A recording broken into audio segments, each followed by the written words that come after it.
Well, we can cross now live to our central London studio and speak to Israel's ambassador to the UK, Ron Prosor.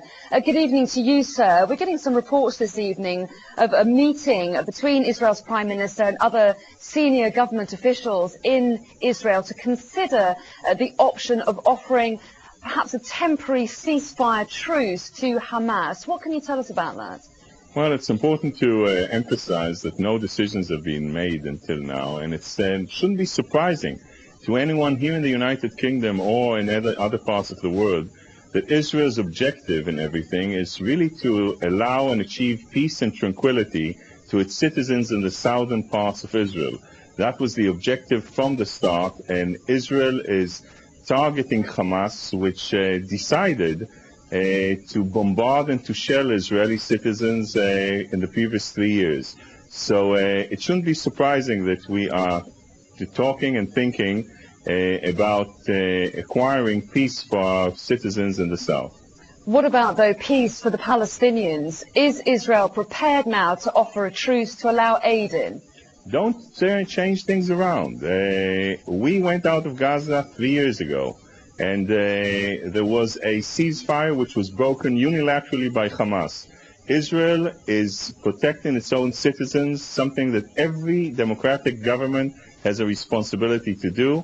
We're doing it at the best of our capability, trying to hit the infrastructure of a terrorist organization, using its Gaza as a launching pad against Israeli citizens. But it's obvious that we're trying to do everything we can in order, at the end of the day, to reach a new security arrangement. We won't go back to the things that were in the past, which allowed Hamas to decide and hold the steering wheel on when and when not to bombard Israeli citizens. You tell me I'm turning things around. Can I just remind you of the death toll? 360 Palestinians killed, including 62 civilians, and 4 Israelis in the last few days. And I'd like, on the question of proportionality, to say that the Israeli citizens in Sderot and in Ashkelon and Ashdod, who for the previous 3 years were bombarded with 8,000 missiles, I don't think that one would sit here in central London if at Heathrow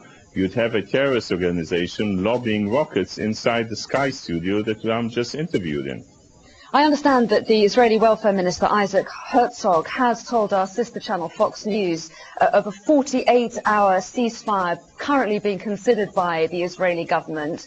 Do you think that Israel would be prepared for a longer truce, not just a truce to allow aid in, but a longer truce, a complete ceasefire on the right terms? I will surprise you. Israel is prepared for comprehensive peace with the Palestinians, and I won't surprise you because you know that there is a serious partner on the Palestinian side, and many on both sides who would really like to achieve that. I think we should try and empower and strengthen those who really want peace, and marginalize those who are radicals and extremists who are going to try and do everything they can to destabilize the region and the situation.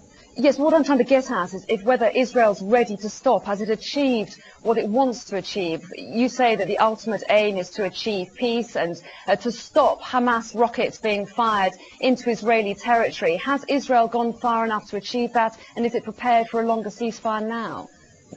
As you know, the decisions are taken in Jerusalem by the Prime Minister and the Cabinet, and I think at this time we should let them analyze the situation, and I'm just saying that this is, of course, something which is on the table, but to emphasize, no decisions have been made until now. Is Israel pleased with its operation so far? No one should be pleased from a situation like that is gone because a lot of life, both on the Israeli side and on the other side, the Palestinian side, so no one should be happy, but it's important to note that every democracy, and Israel, and I'll repeat that, has a right to defend its citizens, and we'll do that on the one hand, and we'll do on the other hand everything we can in order to reach out to moderate Palestinians and moderate Arabs who are willing to live in peace with us side by side, allowing us peace and security. Ron Prosor, Israel's ambassador to the UK, thank you. Thank you.